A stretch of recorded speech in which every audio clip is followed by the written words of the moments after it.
Hello, everyone. Welcome to Chrononauts, a science fiction literature history podcast. I'm Gretchen, and I'm joined here with my co-hosts, Nate and JM. How are you both doing tonight? Doing pretty good. It's certainly starting to get a little warm here. Yeah, it's definitely warmed up. Doing pretty good. Working a fair bit, busy. And looking forward to this pretty special edition of Chrononauts.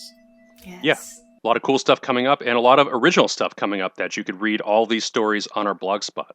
Mm-hmm. But I guess before we get into that, why don't we figure out where you can find us on other places? Yes. You can find Chrononauts on all major podcast platforms, Spotify and Apple.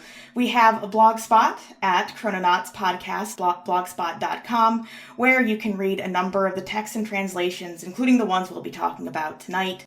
You can also follow us on Twitter at ChrononautsSF and Facebook at facebook.com/chrononautspodcast, or email us at chrononautspodcast@gmail.com. And we've also been posting our stuff on YouTube as of late, and thank you all for listening on that platform, because it's definitely grown our audience quite a bit more than we expected in these last couple of months. So we really appreciate all you sticking around and listening to what we have to say on these weird, obscure science fiction stories. Yes, definitely got quite a number of views recently, which is nice. Yeah. Leave comments and subscribe to our things, and feel free to review our podcast and all that other good stuff. Yeah, drop a like down below, We definitely would appreciate it. But tonight we're going to be talking about the more weird and obscure end of the science fiction spectrum. So over the last 5 episodes, we've largely been focused on American science fiction, some of it being quite well known and acclaimed. But one of my main personal aims with the podcast is to highlight the international contributions to science fiction, as the genre didn't just happen to develop in America and the United Kingdom, but also to fill in some of the gaps where we can and talk about these more obscure texts that really haven't been highlighted elsewhere at all. So this month, that's exactly what we're going to be doing, and we're going to be talking about Soviet science fiction from the 1920s in magazine form, stuff that was being published the same time that the Muncie pulps were still going, when Weird Tales and Amazing were being launched, and all that fascinating stuff that we've talked about in previous episodes was going on in America. So was there a Soviet science fiction magazine like Amazing? The short answer is no, but there was an Argosy-like magazine that towards the end leaned heavily into the science fiction imagery on its covers. So in my opinion, they got about 95% of the way there. And over tonight's episode, we're going to present you that story and cover some of the more interesting sounding pieces of fiction to come out of the 1920s Soviet magazine sphere, which we've translated and posted on our blog spot. So it's going to be 4 stories from Russian and 1 from Ukrainian, which have not previously been translated into English before. I want to start off this segment with a quote from Anindita Banerjee in her book, We Modern People, Science Fiction and the Making of Russian Modernity. And she says, quote, "Early Russian science fiction is accessible to English-speaking readers only in a fragmented, selective way," which is certainly one of the truest statements we've encountered on the podcast thus far. And it's not only true of the stories themselves, but also true of the scholarship and coverage of the Russian Soviet science fiction stories, in that almost nothing has been published about early Russian magazine science fiction in English. Yeah, and I was actually surprised the Fantasy Lab had some reviews for some of these stories, even in Russian. Yeah. So one of the main websites that we're going to be talking about later, because they were a major, major help and pretty much an instrumental reason why we're able to bring this episode to you at all, is the website Laboratory of Fantastika, or FantLab, FANTLAB.RU, which, if you're familiar with the ISFDB, it's more or less like that, except geared to a Russophone audience. So while they do catalog a lot of American and British stories, the prime focus is really cataloging Russian and Soviet stories and how they piece together in the magazines. And it functions very similarly to ISFDB, where you can browse by publication and all that. And it's just really, really extremely useful for putting together bibliographic information and just figuring what's out there. But one component of it is, these reviews. And for all the stories, all the stories that are cataloged on there anyway, the Ukrainian story we covered isn't cataloged on there, which we'll get to when we cover that. But for the 4 Russian language stories, they all have user-submitted reviews on them. It seems like that this whole genre was obscure in Russia to some extent until the modern scholars of the last 20, 25 years have been excavating this stuff in the way that English-speaking people have been doing it with the American and British pulps from the same time period. So I think a lot of people are thinking along the same lines. And I guess one of the aims that we have for this episode. Now, of course, there has been some definitely coverage of Russian stories from the 1950s onwards, at least a little bit, two anthologies edited by Isaac Asimov in, I think, the 70s and 80s of Soviet science fiction. But I don't think any of it goes back that far. No, I don't believe so. I've seen a couple of 60s and onward anthologies of Soviet stuff, and obviously some of the more contemporary authors are much more well-acclaimed and mapped out than the early stuff. No, I mean, I don't think any of it goes back as far as the 1920s. That's pretty much post-Stalin era, I guess. Right, yeah. Especially a lot of that stuff being translated at that time. Some modern anthologies, like Red Star Tales, have some early stuff that we pulled, especially in those early episodes when we deal with like weird utopias and moon voyages and stuff that came out of that anthology. And there's like one or two stories from this era in there, but there's really not that much that's just covered in anthology form, reprints, or the scholarship at all. So again, that's one of our aims of this episode, is to kind of bridge that gap and to fill out some of these pieces. A lot of the coverage about Russian science fiction, early Russian science fiction, you'll see is focused around a handful of novels like Yevgeny Zamyatin's We, Alexander Bogdanov's Red Star, Alexey Tolstoy's Alita, and two that we've covered previously on the podcast, namely Bulgakov's Heart of a Dog and Belyev's Professor Dowell's Head.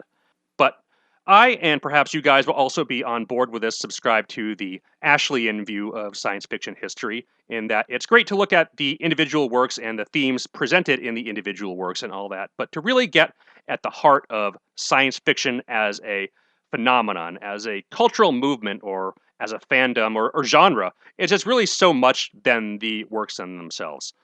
And I think that's why Mike Ashley's work and approach is so important and pivotal to my understanding of all this stuff. Mike Ashley, of course, is a prominent science fiction scholar who has written a lot of really excellent books on magazine history.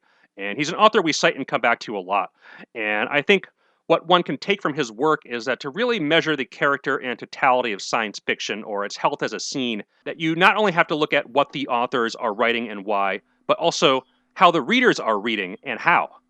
Magazines are the real backbone for that, especially in the early half of the 20th century, publishing not only short stories, but novels in serialized form, and providing for more opportunities for interaction with other readers and authors, and generally speaking, in greater circulation numbers than individual book sales, although there are some obvious and non-obvious blockbuster exceptions like Marie Corelli.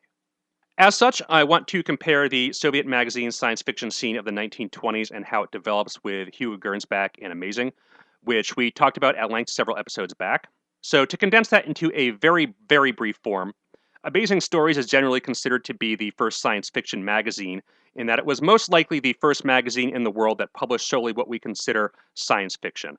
This development, that is the desire to apply a label of science-fiction to a body of literature and dedicate a magazine to publishing solely that, grew out of the fiction side, which is genre fiction magazines like Argosy, All Story, etc., and the science side, or Hugo Gernsback's massive publication empire of initially electrical experimental magazines, but then pivoting to amateur radio a few years later when that becomes more of a thing. So Gernsback's radio magazine started publishing fiction, and he spins off Amazing to concentrate solely on that kind of fiction, and the rest is history.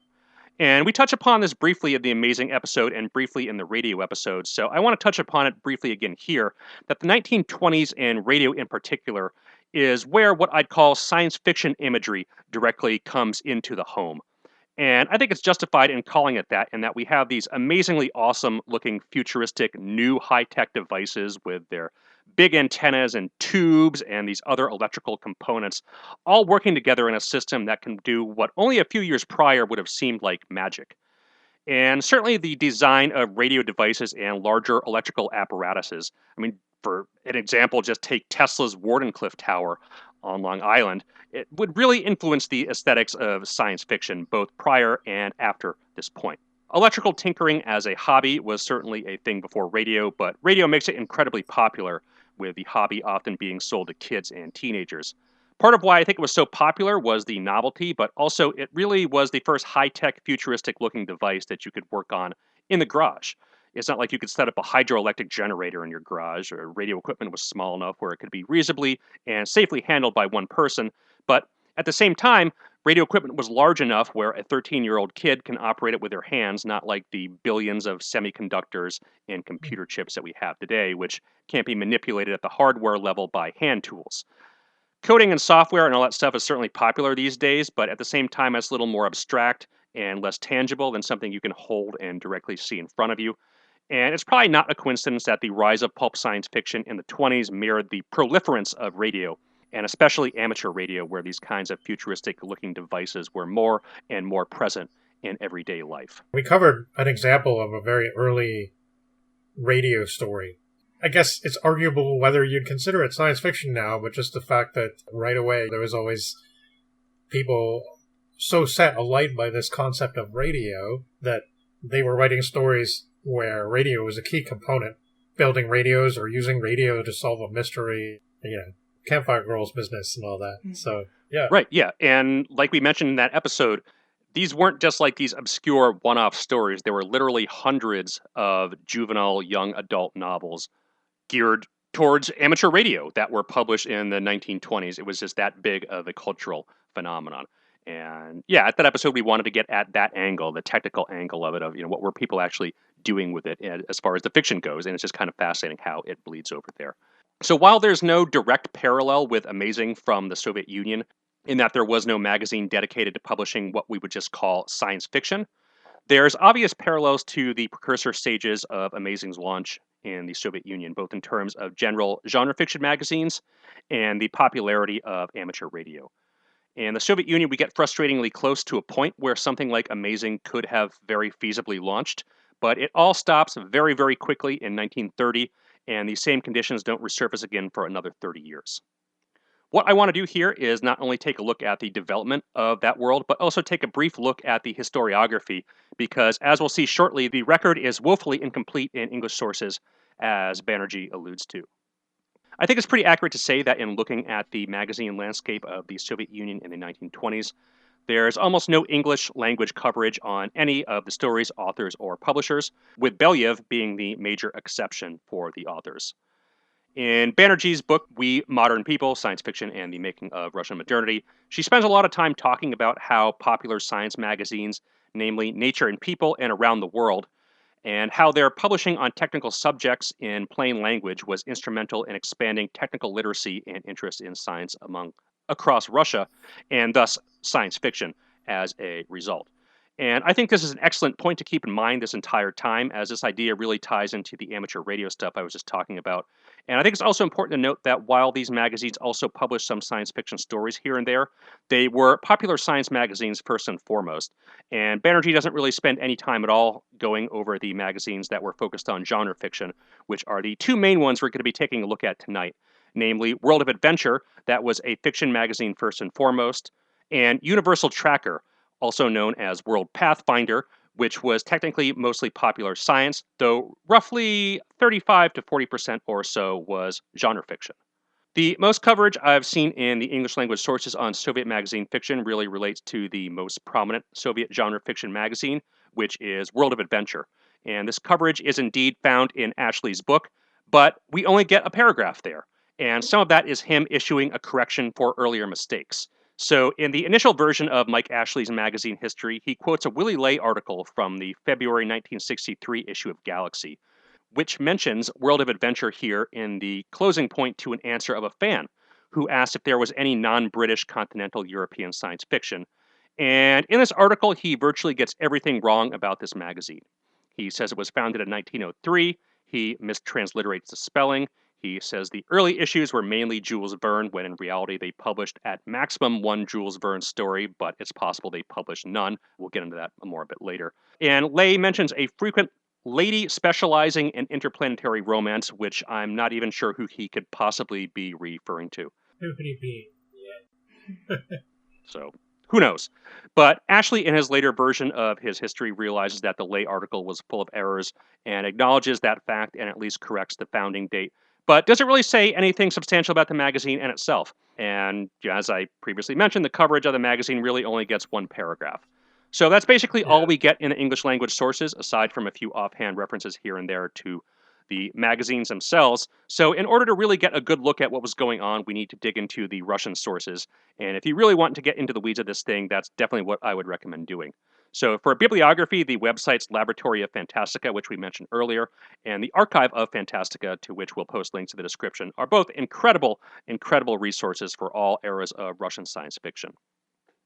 Before we get into this discussion, it's probably worthwhile to briefly talk about what the word Fantastica is, which is kind of a catch-all term for both fantasy and science fiction.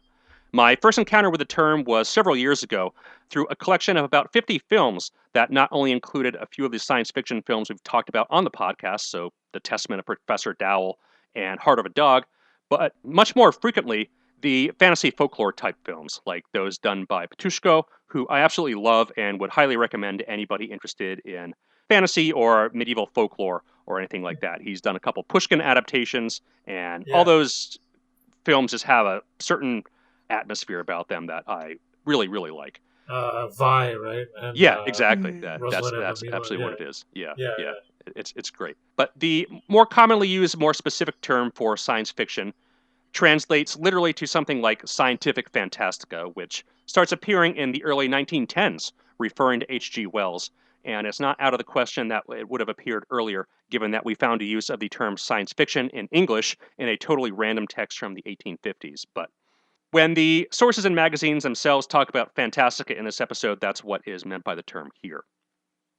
So getting into the actual Russian sources themselves and those that specifically relate to the 1920s magazine scene, Valery Akulov's on magazine Fantastica from the first half of the 20th century article, which again we'll link to in the description, is the most in-depth overview of the area that I found in the Russian language sources, and is especially interesting for the Russian perspective on how they view their own legacy of science fiction, which, as we've alluded to before, the Russian language has a separate lineage for their term for science fiction than the English with respect to the genre's development, in that the English term science fiction wasn't really widely used until the 1930s, as we've seen with the previous scientific romance and scientifiction labels.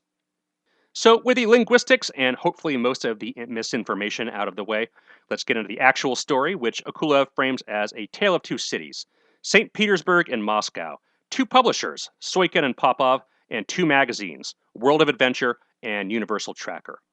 First, we'll get into the World of Adventure piece from St. Petersburg, which is probably the bigger and more significant of the two as far as science fiction goes, though, as we'll see, I think the two are fairly close to one another in terms of overall impact. Pyotr Soikin was born on September 4th, 1862, and there's not too much information I could find on his early life. His grandfather was a serf, and his father was a freeman, presumably freed from serfdom with the emancipation of the serfs in 1861. But despite his lower-class background, Soikin started a publishing shop and book-selling business in St. Petersburg, the start of which would eventually become a huge empire. In addition to publishing books and pamphlets, which included Marxist writings and some of Lenin's work, which got him in a bit of trouble with the censors, he had his magazine publishing, which was by far his most important contribution to the science fiction genre. So before we get into his magazines, though, I want to briefly go back and talk about Russian magazines in general. And a good place to start is the magazine Around the World, which started publishing in 1861. You could describe it as the Russian version of National Geographic, but a more accurate thing to say would be that National Geographic is the American version of Around the World, as National Geographic didn't start up until 1888. The initial publication run of Around the World went until 1868 and was brought back by a different publisher after about 20 years, namely Mikhail and Yevgeny Werner in 1885. But these two struggled greatly upon their relaunch, and the magazine was bought out by Ivan Sitin in 1891, who brought it back in a major way. And we'll definitely be coming back to Sitin and Around the World in a minute, but its revival was possibly one of the factors that inspired Soikin to start the magazine Nature and People in 1889, which was a weekly magazine and published a fair amount of fiction. Unfortunately, this magazine, that is Nature and People, is one of the huge gaps of information that I have that I wasn't able to find any kind of meaningful bibliographic information or scans for the vast majority of the early days. But from the small amount of information I can glean, fiction made up roughly 15 to 20% of its contents, maybe. I have the index of the full 1892 to 93 year, and while the index I have is possibly incomplete, But with these caveats in mind, it looks like there is a good, 80% of the magazine is dedicated to nonfiction on a wide variety of subjects. So stuff like historical biography, geographic ethnography, zoology and biology, botanicals. And the very last category I have on the index scan is minerals and geology, which is incredibly short to all the others. And it makes me wonder if the index got chopped off and there would be a few other sections on like engineering technology that I'm not seeing. But for science fiction fantasy related content, I can definitely confirm that the magazine did publish Stella by Flammarion in issue number 21 of 1898. H.G. Wells' The Treasure in the Forest from March 31st of 1905. There was a Jules Verne story from the November 4th, 1899 issue that I can't identify. The title in Russian translates to The Lost Crown, which I can't match up with any of his stories, so I don't know. The Russian translations of a lot of these stories from their English or French originals definitely gets a little creative at times, which makes matching one to the common English title a bit difficult sometimes, but Akulov says they published Poe too, but unfortunately I can't verify or identify which stories they might have been. While we haven't covered Flammarion yet on the podcast, and if we ever do, it probably won't be for a while, but aside from maybe Mary Shelley, these four authors, that is Flammarion, Verne, Wells, and Poe, were by far the most popular 19th century science fiction authors, though Flammarion does fall in that weird science fiction adjacent territory. I think it's important to note that they're all being translated into Russian in some capacity and appearing in magazine format early on. Yakov Perelman serves as a longtime editor of Nature and People and wrote a fair amount of stories for the magazine himself, which is a trend that will continue later on. And it was the increased demand for more fiction, particularly adventure and fantastica, that had Perelman suggest to Soikin that, well, maybe they should split off the fiction from the nonfiction into its own separate magazine. So that's exactly what they did. And in 1910, they launched World of Adventure, which was initially a free monthly supplement to Nature and People. The first issue has a pretty cool, ominous cover, a figure with this like intense look on their face ascending a cliff or structure of some kind. It's all kind of vague and mysterious, and you really can't tell exactly what these shapes and figures are. But there is this unspecified large blaze in the background, and the first story that appears in the magazine is, of course, the first installment of a serialized version of H.G. Wells' War of the Worlds. So World of Adventure published on a monthly basis between 1910 and 1917, when it was disrupted by the Revolution and Civil War, and resumed publication in 1922, but on a rather erratic and irregular schedule until 1930, when it ceased altogether. The pre-revolution days of the magazine published mostly non-Russian fiction, and some of the issues featured no Russian authors at all. These were primarily British stories from magazines like The Strand, Pearson's, or Pall Mall, but early on there's a fair amount of French stuff too. Later on, after the revolution, there's way less English language stuff, a greater percentage of Russian authors, but also an increase in other European language like Italian, German, Danish, and Norwegian. I'd say roughly 2/3 of the magazine's total content, that is before and after the revolution, is non-Russian. As the magazine's title would indicate, it primarily published adventure fiction, though science fiction was certainly a small portion of that.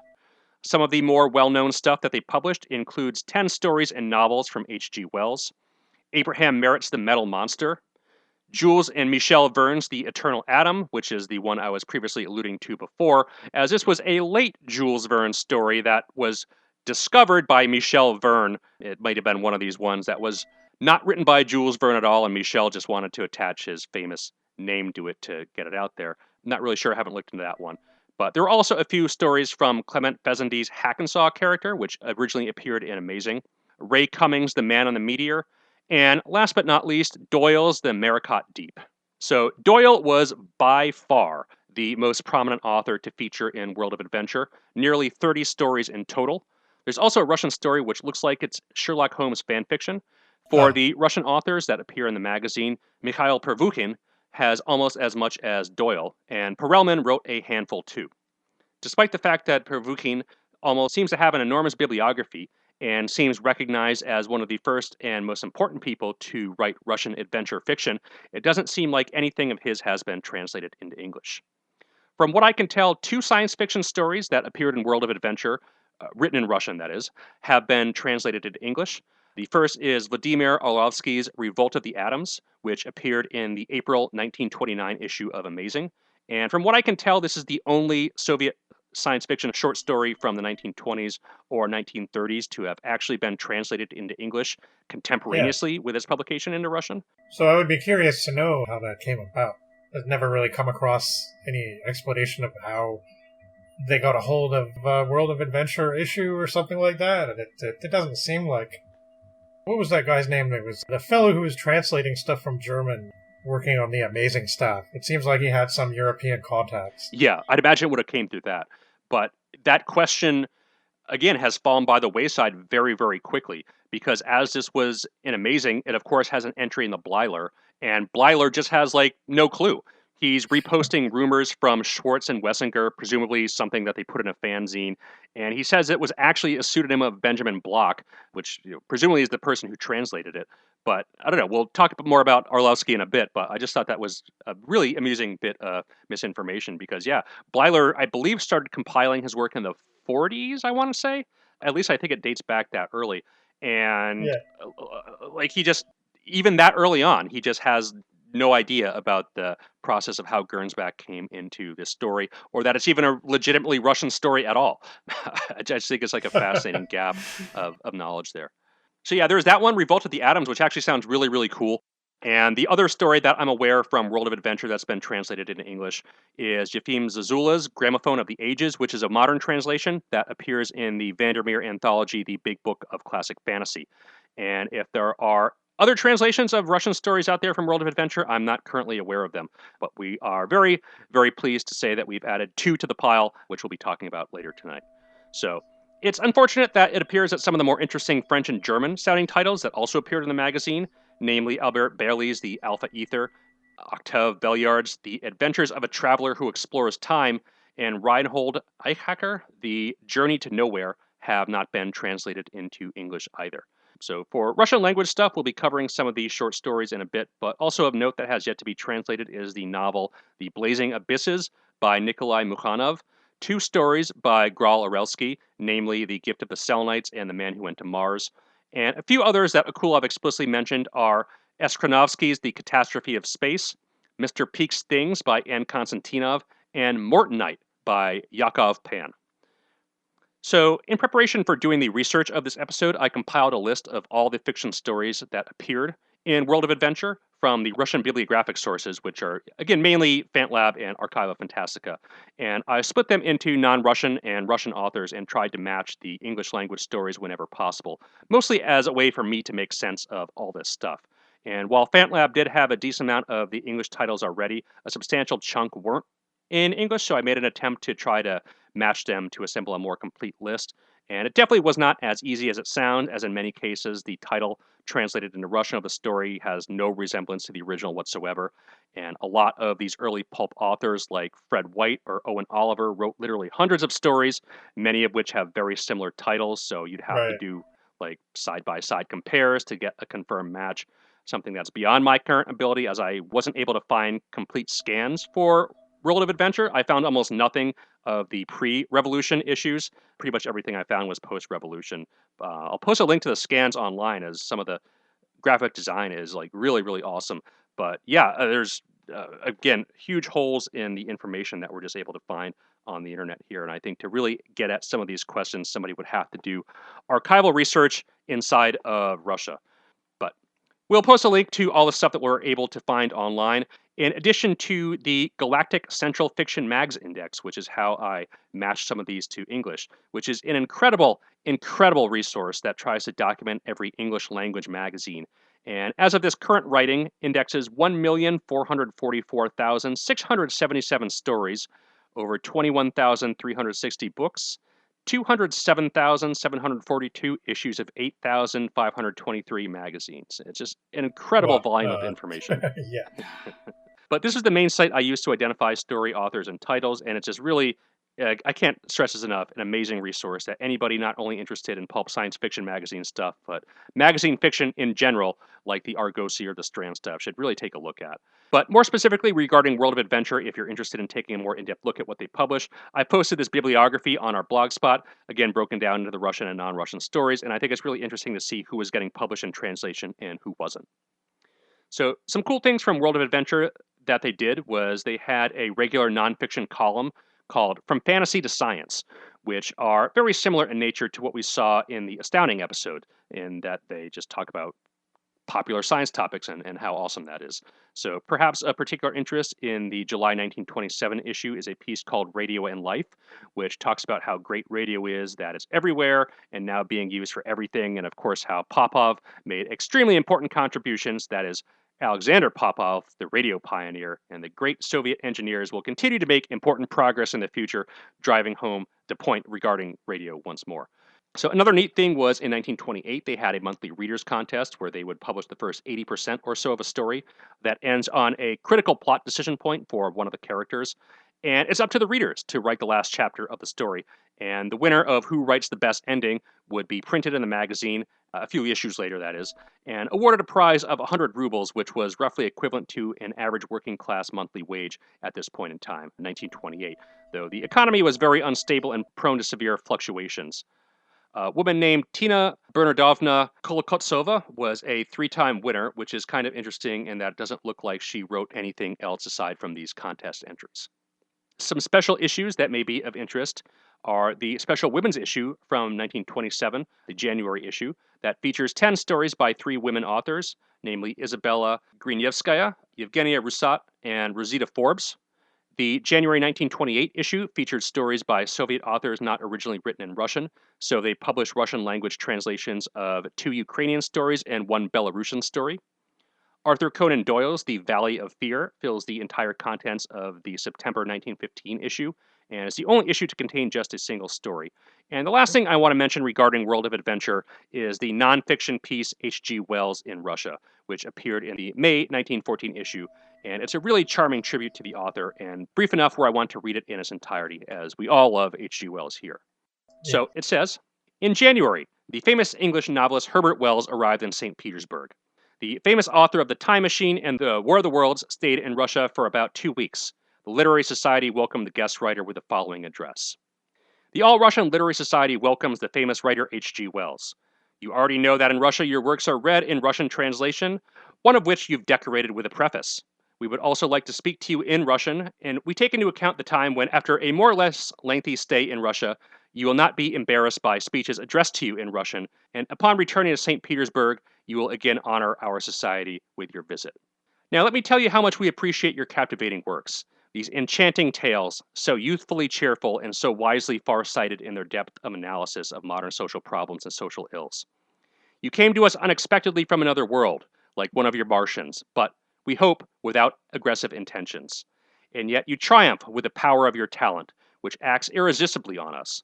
Let me hope that while traveling around Russia, learning about the positive and negative aspects of Russian life, you will not be in danger from any Russian microbe and will return safely to your great free England, from which we've received so many lofty ideas, so many examples of a wise social order, so many examples of wonderful culture and civilization, unsurpassed by any other country to this day.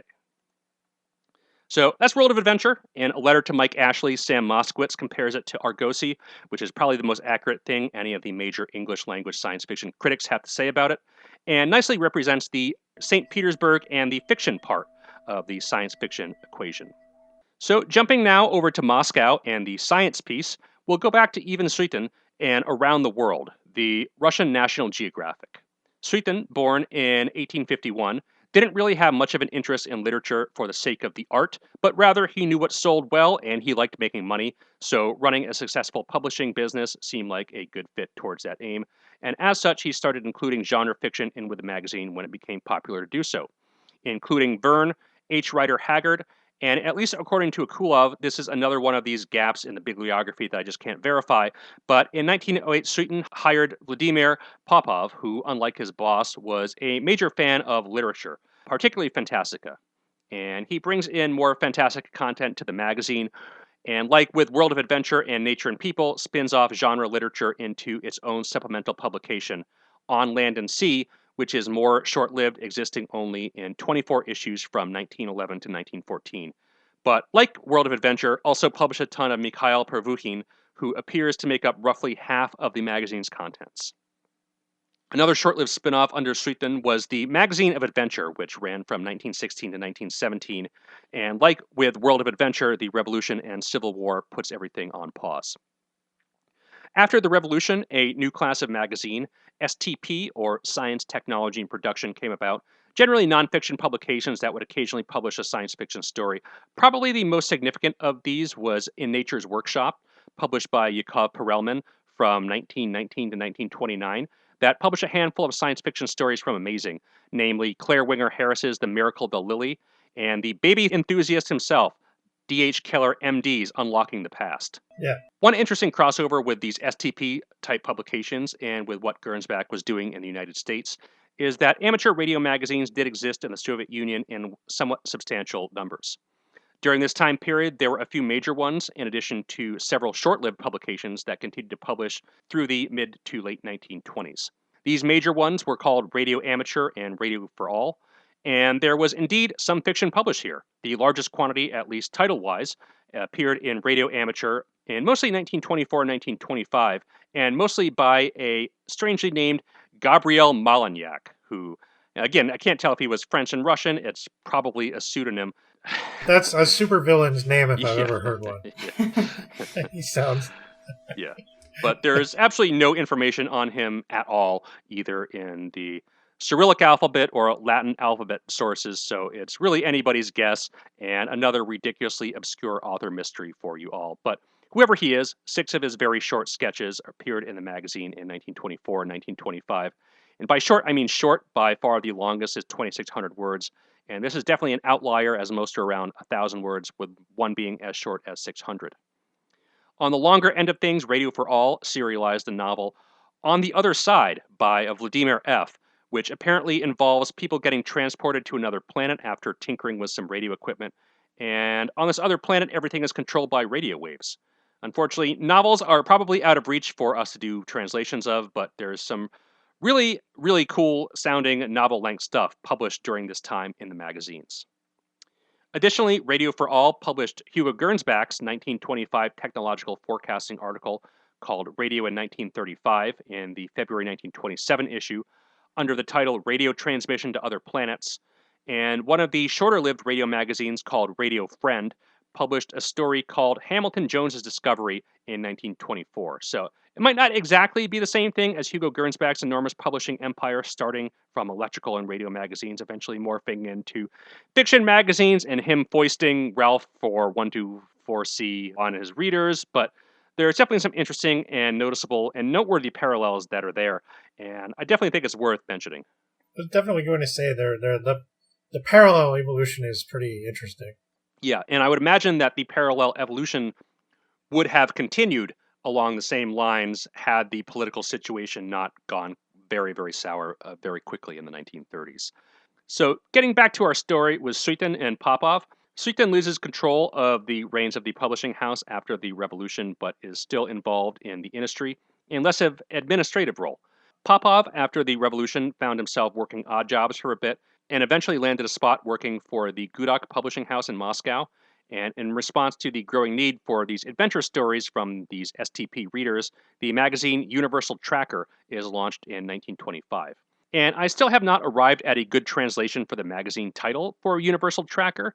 The first word can easily be translated as universal, global, world, or whatever, and these are all fine, but it's the second word that I think poses more of a problem. When we did our Professor Dowell's Head segment, I believe I called it World Pathfinder, which Ashley also uses in Transformations, the story of the science fiction magazine from 1950 to 1970.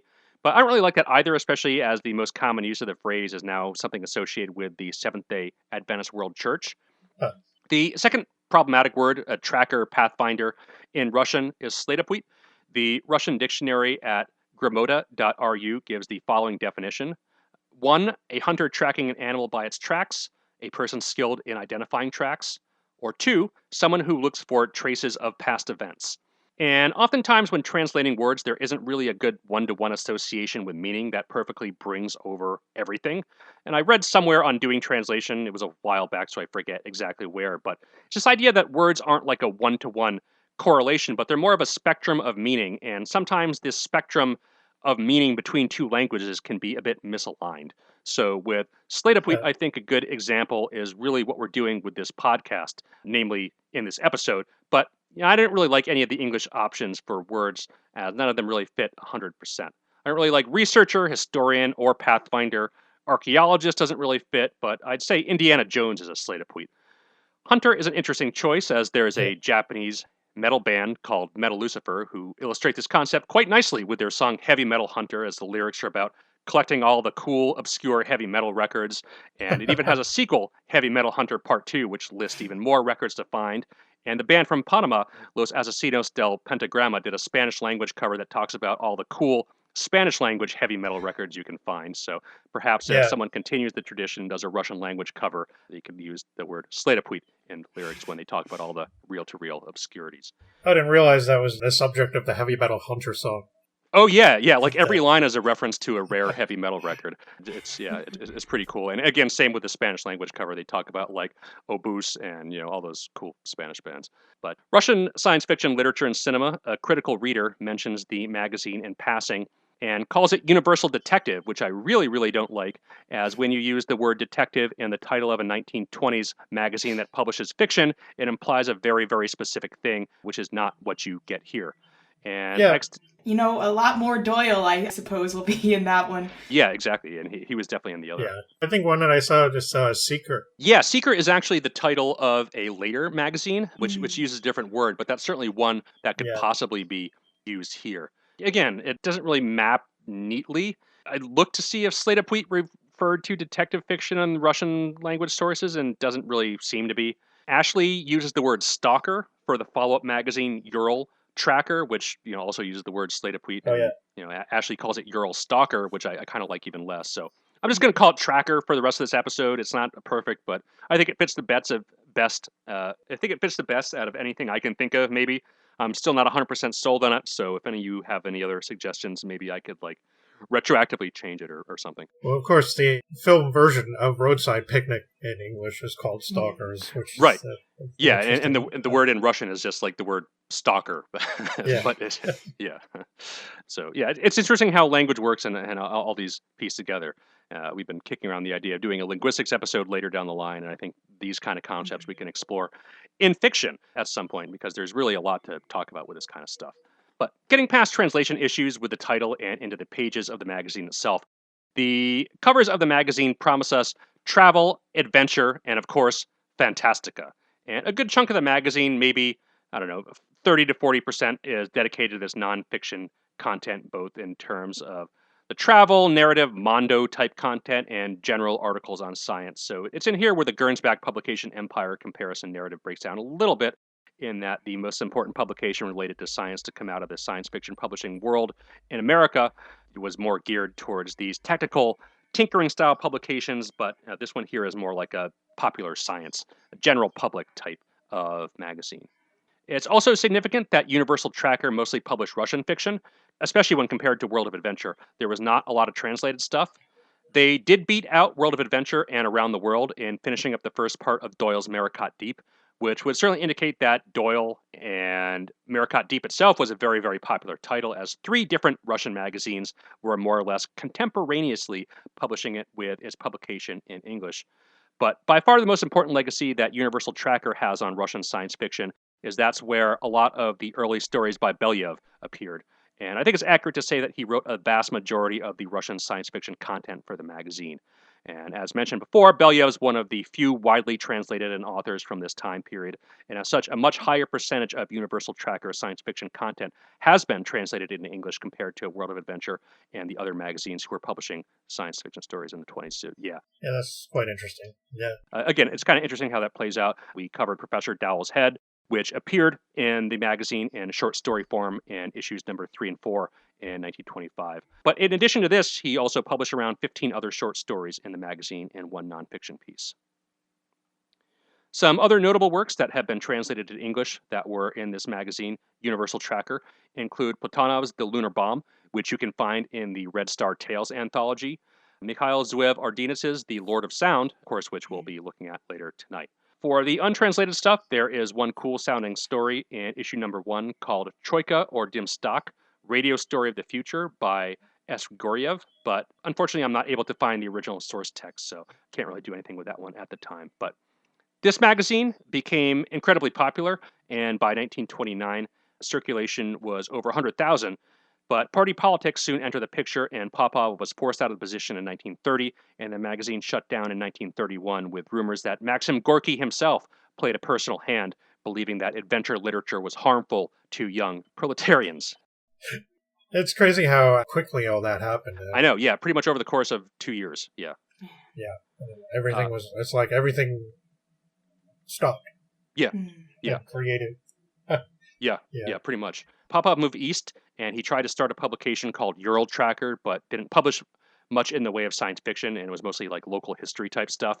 And this publication itself was only short-lived. There was only 9 issues in total, though it gets revived in 1958 by a totally different group of people. So the closing down of genre fiction magazines in this very, very short period of time from 1930 to 1931 was incredibly common, as is when the state began to seize more and more aspects of everyday life. World Adventure gets shut down at the same time, and Soykin's publishing business gets merged in with the Leningrad Regional Publishing House in 1930 when World of Adventure gets discontinued. And science fiction does continue to get published in the Soviet Union after 1931, but it typically appears in much lesser number and in these STP, science technology production type publications. And Akulov says that stories from this era, that is after 1931 to around the death of Stalin, tend to be more like future war type stories, and I'd imagine have much more of a propaganda bent to them. But still, American science fiction was getting published and translated into Russian magazines and appeared as late as the mid-1940s. Notably, Heinlein's and He Built a Crooked House appeared in the magazine Technology for Youth in the second and third issues of 1944. But American translations became far, far less frequent after 1945 and would more or less remain that way until after Stalin's death. Akulov mentions this one article written by a Veniamin Golant from 1950 that is quite critical of Western science fiction, and I wasn't able to find the original article, unfortunately, but Akulov says the article was published in the March 1950 issue of The Star, and he calls Heinlein a slanderer, and of Van Vogt he says that he wears the mask of a friend of the working people. Wow. So in 1961, a magazine called The Seeker would start up.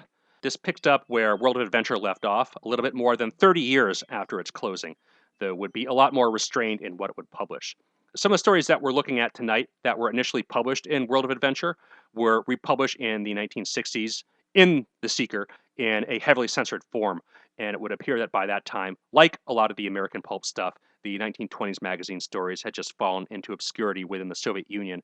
And I think it's just within the last 20 years or so that a great deal of work has been done on the Russian internet in cataloging and excavating all this stuff. And without their hard work, we would have no way of doing this episode, as the amount of this stuff that appears in libraries outside of Russia is completely minuscule. I really haven't encountered anything in any North American repository that has anything beyond like 2 or 3 microfilmed issues of World Adventure and Universal Tracker.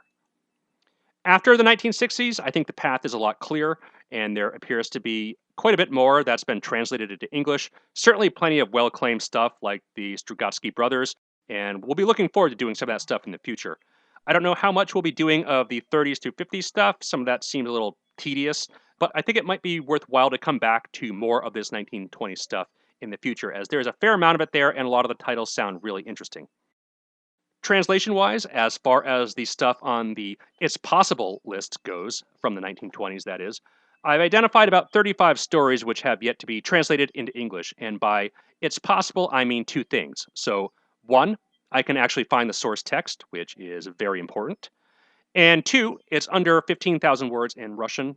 Russian tends to be a very terse language when compared to English, so my translations into English expand word count a lot, so 15,000 in Russian might mean like 20,000 in English. So basically, I'll just be looking at shorter stories and novelettes. I think at this time, a novel or longer novella might be on what I'll be willing to commit to, as my Russian isn't perfect by any means, and the nature of the Russian language itself lends itself to more sentence resculpting than something like Spanish or Italian or German. And these 2 factors mean that translations just take a lot of work and time to do. But I find it to be really enjoyable work and time and incredibly rewarding. And there's still a fair amount of short stories out there. And of those 35-ish or so, most of them come from World of Adventure, though a few are from those super short radio sketches that I mentioned. others come from around the world. I didn't really talk too much about around the world science fiction contributions in the 20s, as like everything else, they got put on hold by the revolution and didn't start publishing again until 1927, which is kind of late compared to these other magazines, but they did publish a handful of stories by Arlovsky, who I think is a quite interesting author. Again, we'll be talking about him a bit later. But I think it's important to note that because of both Orlovsky and its gigantic circulation of roughly 300,000 at its peak, it was much larger than the other magazines that published a much higher proportion of fiction. So kind of an interesting footnote there. But the rest of the stories that I flagged come from these various STP, science technology production type publications. And no doubt there's others floating around there that I haven't located yet, either in the form of original story whose text I'm not able to find, or a story that's missing from the various bibliographic lists that I've been looking at for this episode. As we've seen before, stuff falls through the cracks all the time. But digging more into that stuff will be much, much further down the road, as this episode has been about a year's research in the making. I've certainly been spending a lot of time with the Russian stuff, and one thing I like about Chrononauts is that we never stay in one place for too long.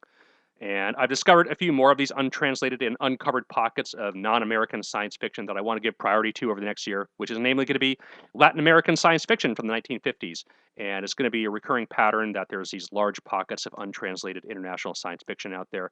We've already talked about Italy, but Ashley notes that there's a fair amount from Sweden, Belgium, the Netherlands, Spain, and Japan. I think out of those, only Japan is going to be beyond our reach. It just all depends on what's out there and what we want to do, really. It'll be interesting to get to a lot of that stuff. Yeah, absolutely. Looking forward to it. Yeah, for sure. So in regard to the 1920s Soviet translations, beyond what we're doing tonight, you can listen to two of our previous episodes where we talk about Gral Arelsky's Tales of Mars and Volodymyr Vladko's The Defeat of Jonathan Govers. And there's three more on the blogspot, which we'll be sprinkling around in upcoming regular themed episodes, namely Belsky's Under the Comet, Pavlov's Chicks, and Platonov's Marcoons. So there's still going to be some upcoming discussion on these 1920 stories in the coming months. And of course, I'm continuing to post stuff on the blogspot as I go. The most recently uploaded, well, I guess it was the most recently uploaded one when I wrote this script, which was Gilda Musa's 30 Columns of Zeros, but I've already started the Latin American stuff, so you're going to be seeing a couple of those stories go up very, very shortly. So stay tuned on the blogspot for more 1920s Soviet stuff, more Latin American stuff, more Italian stuff. We got a lot of plans for the future, and I think we're going to be able to cover some real neat stories. So that's basically the deal with Soviet science fiction from the 1920s in magazines. And there's some very interesting parallels with the science fiction market in America pre-1926. You have the fiction magazines like World of Adventure, the magazines like Universal Tracker that publish a substantial portion of fiction along with a nonfiction popular science. And you have the science and technology magazines that occasionally publish a science fiction story. In addition, you also have a number of radio amateur publications. So there's plenty of technically literate people who are piecing together these cool-looking futuristic radio devices, which of course overlaps with the fiction. That's cool. Yeah. Yeah. All the elements are there, and it seems like if the rug hadn't been pulled out from Soikin and Popov in 1930 by the state, that final step of having a dedicated science fiction magazine like Amazing emerge would have been totally in the realm of possibility within the next couple of years. Imagine if the community had come together and it had been like, who's getting further ahead, British or Russian science fiction writers? And, right. Everybody got to compare notes, but none of that happened in the 30s, it looked like, so yeah. Nope, definitely not. And you wouldn't really see fandom really get going until the modern era, more or less, just because of all the suppression and craziness that went on in the 30s, 40s, and 50s. It really didn't start to open up again until the late 50s. And, like I mentioned with Seeker, we didn't really get a magazine dedicated solely to genre fiction again until the early 1960s. But yeah, if that chaotic political situation, all the Stalinist repression hadn't happened of the total control of the state over everything, who knows what would have happened? Stuff from the early days of Amazing was already being published in World of Adventure and other places. And as we've seen, the early days of Astounding would have had a lot to offer the market if it was allowed to thrive, and would have likely inspired more domestic science fiction authors within the Soviet Union. World of Adventure and Universal Tracker at that height had pretty huge circulation numbers, especially compared to some of the American pulps. So, I mean, who knows what would have happened, really? It's perhaps one of the biggest science fiction literature histories what-ifs that we've encountered so far, just because of... Always so many what-ifs. Yeah. Yes. Always ask. Yeah. So many speculations about speculative fiction. I know. That's the nature of the genre, I guess, and it's great doing science fiction. Absolutely. Yeah. So we have 5 stories here from these magazines that we're going to talk about tonight. And I certainly enjoyed the process of looking into them. And I would say I definitely was reminded of a lot of the stuff that we've seen in Amazing. And not just stuff that we've done on the podcast, but stuff that I've come across from the time period in the magazines like Amazing. So it really is a parallel evolution. I'm not necessarily going to claim that most of the stories here are like masterpieces, but they're interesting for sure. Yeah. And I enjoyed them for the most part. Yeah, likewise. I think they're all really interesting pieces. Some aren't great. We could even say that some aren't good, but they're all, again, fascinating historical snapshots of how the genre was evolving, basically in parallel, but in conjunction with what was going on in the West, although the relationship seems a little bit more one-sided than most. All right, so I guess, unless you guys have anything else on the general background, why don't we get into the stories? All right.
I can find no information on Alexey Matveyevich Volkov, which is probably a pseudonym.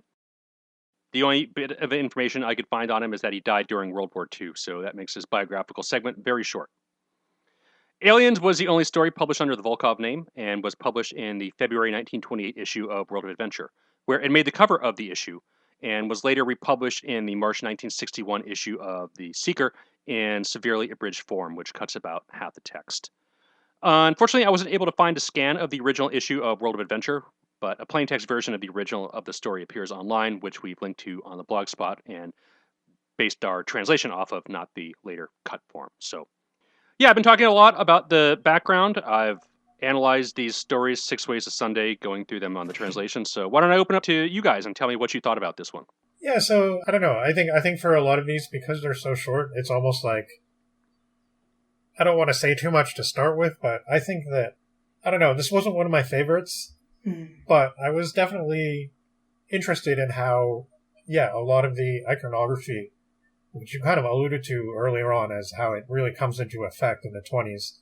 And we're used to thinking of that in, like, Western science fiction. I mean, even something like Leslie Stone's Out of the Void and how it starts, even though you know it's a pulp story from the 20s, it still feels kind of modern in all the sci-fi trappings and alien abduction kind of scenarios and stuff like that. Right. This one, it's just like some guys are out in the bush somewhere and they meet some aliens, and that's what happens. And then at the end, one decides to join them just because it's, I don't know, he's a dreamer or something. I do think I would have enjoyed this story more if it were a bit more stylistic. Like, it's very dealing with some kind of interesting concepts, but I did definitely feel a certain amount of detachment from it.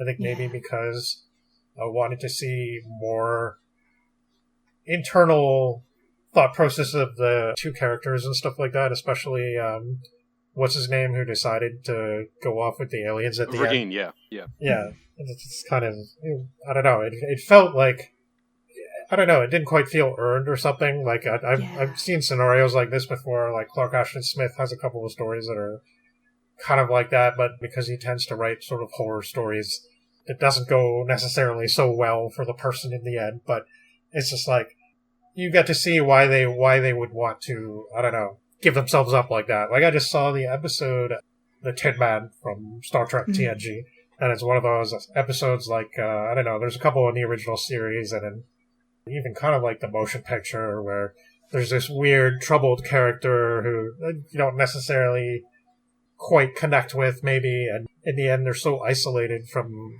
people and everything that they have to join with the alien entity in order to become whole or something like that. I don't know, this wasn't so mystical and stuff, but it just kind of gave me that feeling of, okay, so this is happening, but why, right? Like, I don't really get it. So, I don't know. It was an interesting... Yeah, I feel the same way. I feel the same way about it. It feels a little... jumbled, I guess is the word. I personally feel like this is in my opinion, this is the weakest story. There's another story that I will get to that may also not be as great, but at least it's a shorter story. This one, I'm not a big fan of. Like you said, JM, I think there's some interesting ideas, and I think this would be really cool if the style was different. But yeah, this was not my favorite story. Yeah, it's interesting that you mentioned about the style. One of the Russian reviewers on FanLab also comments that the style is very, very basic. It's primitive. It's written at a simple level. And a lot of the sentences in Russian here, which is a much more terse language than English, are like 2 words, 3 words, or something like that. So, yeah, you don't really have like a lot to work with the characters' internal thoughts. That said, I did really like this one. And I think there's some really cool stuff in here, namely the treatment of extraterrestrials themselves. Again, it could have been handled a little bit better of how it pays off, but the fact that they're not these like malevolent monsters, that they're I don't know, they're kind of doing their own thing. They're kind of very mundane, actually. Yeah. It's kind of interesting that it chose to do it like that, but yeah, I do like that aspect of it. Yeah, and there's one scene that I just think really captures the wonder of how huge the universe is. You know, for me, when I was like a kid, just like thinking about how big the solar system is and how big the galaxy is, it just kind of like blew my mind thinking about that. And I don't know, it just kind of took me back to, you know, when I was like 10 years old, thinking about that kind of stuff. I can definitely see that, and that in that aspect too. Yeah, like I was reminded of. I mean, I'm not saying it's like worse than what you would see in necessarily some of the pages of the pulps we've been familiar with already up to this time on the podcast, but and the ideas, and it definitely I enjoyed the sight of the aliens doing their business and the cart going, like elevator going up into the ship and stuff like that. Like it felt very contemporary. I don't know. I appreciated that aspect of it, definitely. And was this one of the ones with illustrations as well? Yeah, so World of Adventure, I guess I didn't mention this in the intro, but it was an illustrated magazine, and Universal Tracker was too. So pretty much all the stories that appeared in either of those magazines come with illustrations. The 2 that we covered this time that are not illustrated are the 2 that appeared in, well, I guess one in a Ukrainian general publication and one in one of these like, I don't know, workers publications or whatever. But yeah, all the stuff that I've found anyway that appears in World of Adventure Universal Tracker has illustrations which are kind of on par with the illustrations you'd see in like Amazing or whatever is that line drawing style. Yeah. That was fairly common among fiction magazines of the era. The covers, I think, of World of Adventure are way more put together than like Paul's work for Amazing. So there's some really awesome covers. Mr. Paul. Told Mr. Paul down. But there's some really awesome covers in the magazine, and this is one of them. This is one of the reasons why I wanted to do this story, is it actually made the cover. So the editors really liked this one, and it's been republished a couple times afterwards, not just in the modern era, but in the 60s too. So it did get out there with the Russian readership. And yet we don't know who the author is. No, we don't. Yeah, no information online. Yeah. I assume it's a pseudonym. It might not be. Might just be like some obscure guy who got killed in World War II. I mean, it's not out of the realm of possibility. But again, who knows? It's another authorship mystery that would really be impossible to resolve without archival research in Russia, if it's possible to resolve at all. So, yeah, that's kind of where we are with that. So, shall we find out what happens in the story then? Yeah, what happens in the story? Well, when anything else we say at the end, I think it's easier when the stories are short. Like okay. So, our 2 heroes, the narrator, who at the end we find out is in fact Alexey Volkov in story, further adding to the pseudonym speculation, and Virgin, professor of biology somewhere in Russia, are floating together in the water, clinging for dear life to a piece of wooden grating from the deck of their steamer. Their steamer was on fire. Maybe there was a boiler explosion or something, but they don't really say. But they jump ship and are trying to make their way to safety. And they come up upon this island, and they see several figures on a hilltop. But before they can get there to receive whatever reception they're in for, the waves start to get violent, pick them up, and they crash them into the shore. The creatures are approaching, but Alexey is temporarily dazed. When they come into view, it chills him to the core. Instead of the Europeans he was expecting to meet, he's greeted by these horrible-looking reptilian creatures with giant saucer-like eyes. And we see one of them on the cover of this issue of World of Adventure, where it's just a creature hanging out with his eyes and his spear.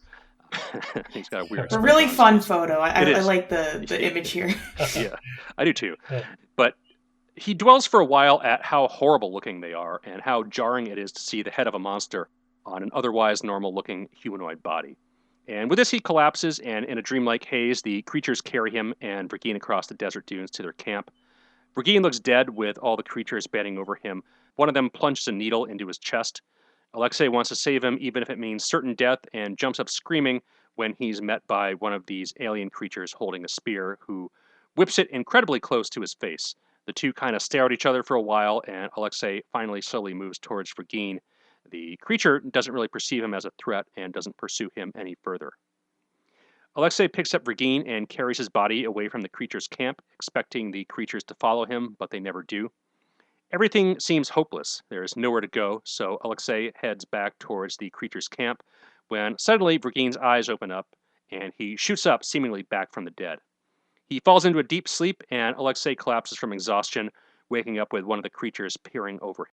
They stare at each other for a bit, and suddenly the creature grabs a handful of sand from the beach and throws it up into the air, thrusting his spear through the cloud of sand.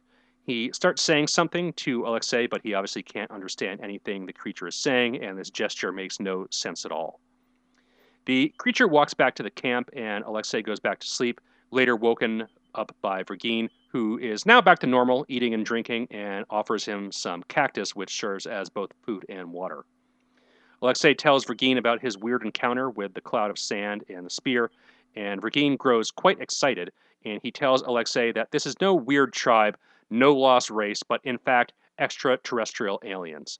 So at first, I wasn't sure how I wanted to translate the title, as the word for aliens used is also frequently used in Russian in the same non-extraterrestrial sense as the English word aliens is. For example, there is a fantastic movie, which is awkwardly translated in English as At Home Among Strangers and A Stranger Among His Own. It's much cleaner in Russian, but the word used for stranger here is the same word used as alien. So I wasn't sure if I wanted to use some form of stranger or foreigner or something like that, as aliens is a bit of a spoiler. Either would have fit in this context. For sure. Yeah, definitely. Yeah, absolutely. Yeah. Yeah, it's a little bit of a spoiler, but not only does the cover of the magazine spoil the fact that they're extraterrestrials, but... I don't know, I'm kind of glad you didn't call it The Foreigners! Yeah, But, yeah. Yeah, the Russian translated title of the 86 film Aliens is translated into Russian as Chuzhie, which is the Russian word for this. So that ultimately made me decide to go with Aliens as the title of the translated story. But anyways, Vergine speculates that they could have gone down another evolutionary path from lizards, and they hear some strange sounds that would indicate that they're signaling somewhere, and they see several strange apparatuses which appear to confirm their theory. In the evening, they observe the aliens. They've gathered on the shore, and in the distance emerging from the sea is a sunken ship. Is it the aliens, or is it Vergine's and Alexey's wrecked steamer? Either way, it looks like the aliens are pulling up all the cargo from it, where suddenly a jackal pops out of nowhere, and the aliens just blast him with some lightning weapon, and it would appear that they don't hesitate to remove any physical threats. They steal some blankets from the aliens' camp and get a few hours of sleep, and when Alexey wakes up Vergine after seeing these weird lights coming from the dunes, they go over to the aliens, and Vergine repeats this gesture with a handful of sand, which completely grabs the attention of all the aliens. Alexey's afraid, but Vergine is confident that they mean them no harm. At that point, the moon gets covered by a strange cloud and appears to be emitting this halo, where one of the creatures opens up a crate and begins to show them a series of stellar charts.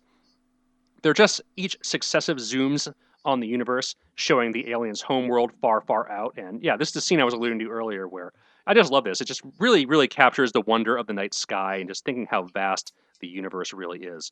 So the aliens are from this weird twin star system with a couple habitable planets, though not everything is clear on the map to the humans observing it. There's all kinds of like weird markings and stuff, but it appears that the aliens are communicating with something out there somewhere. And suddenly the weird cloud surrounding the moon starts to rotate and rapidly increase in size. And this is when Alexey realizes it's no cloud at all, but rather a huge object falling fast. It doesn't crash down, but instead levitates. It's this giant flying saucer type craft about the size of a circus arena. Another just like totally awesome scene. Yeah. Yeah, and it was cool that they had it wasn't on the ground with them. Like they had to summon it. Yeah, it just like descends, and Close Encounters of the Third Kind like totally comes to mind here. It's a quick scene, and it doesn't really take up that huge chunk of the story, but yeah, the imagery of this like huge craft just coming out of the clouds and lighting up the moon. It's great. But there's all these weird kinds of lights and sounds and stuff, and a cage with an elevator descends, allowing the transfer of cargo and personnel. And Regine is trying his best to communicate to the aliens to convince them to take him with them, kind of like a stray kitten following a random person home. And eventually the aliens agree, because off he goes. And the alien ship has some kind of magnetic tractor beam thing that pulls the sunken ship out of the water. Regine goes up in the elevator, telling Alexey not to forget him, to give his regards to Lita, and to wait 25 years. The alien ship just leaves. Regine, all the aliens on board are gone, and Alexey is just alone on this desert island, who is eventually rescued by a British ship, but I mean, that's one hell of a gamble to leave poor Alexey in this fate by himself. The captain of the British ship seems quite interested in this strange map and makes a copy for himself, but now it's the present day, and Alexey is finishing up his tale to some travelers eating at his restaurant or inn or whatever he's running, where he still has the map displayed on the wall. And the traveler, who is the one telling us this story, asks Alexey, well, what happened to Lita? And here's the end of the story. He looked at his wife sitting next to him with a smile. Lita will now treat you to tea. The bus to Sochi won't be here anytime soon. And he finished seriously, and so will wait. They'll be coming down here. We've been waiting for 14 years, and we'll wait until the end of our lives. They'll be back. And that's Aliens. That reminded me of something. At the end of one of those 1950s sci-fi movies where the family's waiting for the return of the aliens. Yeah. What is it? It's totally 50s sci-fi, with the flying saucer and all that stuff. Like this may be one of the earliest appearances of flying saucers in science fiction. I don't know. There's maybe a couple weird crafts that we've encountered in the 19th century stuff, but I don't know if Wells or Edison's Conquest of Mars really like referred to them as like saucer, like circular type things. Yeah, I'm not sure. The Cavorite ship was spherical, but right. Yeah, I don't know. That's a good question. Actually, it's not really something I thought of before. I think the ships previously were usually kind of more, I don't know what they say, cigar shaped. Right, yeah. Like modeled after like boats and things like that, like we see in the Angel of the Revolution or some of those other airship novels or whatever, where it's just like, they put a boat in the air. Cool. Yeah. But I don't know, this one is it's described as like a millstone, so it's like a giant flat circle. And he never really used the term flying saucer, but that's clearly what it is. Yeah. Well, it certainly fits anyway with the feeling of the story. Like it has that, I don't know, it's something I would have, if you just showed me the story, I would have guessed like, oh yeah, at least 1940s maybe. Right. So, I don't know, that's kind of cool in that aspect. Yeah, I do think that the last segment of the story is really interesting and has really cool aspects of it. I guess it's just that the beginning section didn't grab me as much. Yeah, it does start off as this kind of weird Orientalist adventure story. Yeah. There's definitely like some colonial attitudes in here, even though the underlying message is kind of one that would align with the idea of a universal brotherhood, as one of the FantLab reviewers say. But the aliens are kind of like, they don't really give a shit about the humans. They just kind of like, they take them along because they're not like a threat and they're persistent, but they could really care less what they're doing. And it is a bit of a tonal shift going from that adventure story of, trying to get at the mystery of who these creatures are to this, I don't know, weird extraterrestrial first encounter thing with the ship and all that. Yeah. It's probably a little longer than it needs to be. I actually didn't look at the difference between the cut version and the full text, so I don't know if they cut stuff out for pacing, because there's really not a lot of objectionable content in here, unlike the next story we'll be covering where it's like, I totally see why they cut those parts out. So I'm not sure. I should have maybe done a side-by-side compare just to see what they took out. But yeah, this one definitely could be better paced. It does start off a little bit slow. And yeah, I was kind of surprised to see a little bit of outdated colonial attitudes creep into a Soviet-era short story. But I guess for as much as the Soviets like to claim that they're for the universal brotherhood of workers or whatever, colonial and European-centric attitudes die kind of hard. Yeah. Yeah, well, I mean, it's been interesting looking at these. So actually, I sort of have a general thought before even that I was kind of thinking before we even got into the stories, but it's definitely interesting seeing that maybe was looking for it in particular, and certainly we always point out, when we read English story from the 20s, we're like, well, I don't know, pointing out some perhaps questionable attitudes or whatever, or where we wonder where the author was going with it, but here we definitely do see what I think is propaganda in quite a few of the stories. Yeah, absolutely. Yeah, it's interesting because the perspective's different than what we're used to seeing from this era, but it's still kind of there, very much so. And I definitely have a lot of things to say about the Kornilovsky that's coming up. Yeah, in that aspect. So, yeah, this one though, I didn't really get that feeling from this one. Actually, I don't know. Yeah, maybe a bit of the colonial aspect for sure, but it didn't really feel like that was, the story was trying to make a point about people or anything like that. It's just, hey, here's a cool encounter, in an adventure with some aliens and the wonder of it and stuff like that, and the imagery, Nate, like you pointed out, it's cool. It wasn't my favorite, but it's not my least favorite either. So I don't know. It was interesting, but yeah, I kind of wished for more. Yeah, the pacing is kind of off a little bit for sure. I mean, it's the longest story of the set, I think. It is, yeah. Mm-hmm. Yeah, and it doesn't really have, I don't know, it's for a story about an encounter with some aliens, I would expect a little bit more, oh, here's the aliens' weird philosophy. Isn't that strange? Kind of like that Nat Shatner kind of yeah. Oh, no, I mean, that wasn't my favorite story of the Astounding period either, but in retrospect, it is one that I think about a bit, and along with the predecessor story that we didn't read, that I kind of associate different stories with that kind of context now, and that kind of, I guess, prototype. And now I'm kind of thinking, oh, I want a little more. I want more, but at the same time, yeah, it is pretty slow to get started. So it's not like I want more words necessarily, but it just feels like there's not a lot there but the spectacle of it, I guess. So even, the decision to leave with the aliens at the end, I keep forgetting his name. Brigine, yeah. It's not really analyzed or gone into or anything, but I hope he comes back, and then they come back. And yeah. It'll be fun to see when they come back. Well, they'll be back. Yeah, of course. No, that is one thing I really love doing about these obscure stories, because, yeah, even though a lot of these ones that we cover are like a 7 out of 10 or so, they're not masterpieces, but they're not terrible either. They'll leave something that sticks with you. And I mean, I've read through this, I don't know how many times already, just doing the translation, but I don't know. There's pieces of this that I really, really like, and I think that makes it alone worth reading, especially because something is not that long. It's not like you're committing to a 500-page novel or something like that. And that happens with a lot of these stories. Like you said with the Shatner, like a lot of stuff we covered in the Astounding episode and the Amazing episode are not masterpieces, but they have something, a feeling, a plot point, an idea that just sticks with me. And I think it's really worth getting through some of these lesser stories to get that, because you won't necessarily get all those pieces from the critically acclaimed masterpieces that we could all agree are great novels. I mean, because not one work just can't cover everything. That's just the nature of it. Yeah. Yeah. And of course, we all have different things we enjoy. All of us, I'm sure, have been in a position where we've had to defend something that we think is cool against people who dismiss it out of hand because it's not, I don't know, whatever principles they have of quality that doesn't match that or whatever.